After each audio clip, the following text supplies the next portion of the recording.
Hello, welcome to Shop Talk.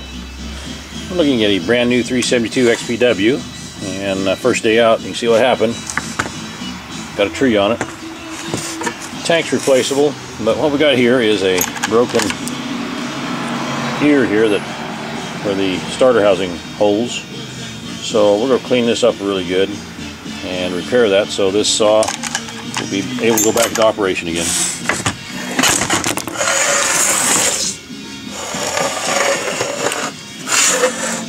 A little close on the muffler there too.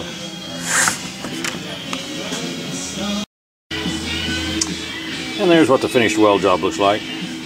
Welded it, machined it, drilled it, and it turned out real nice. Saved quite a bit of money on this saw.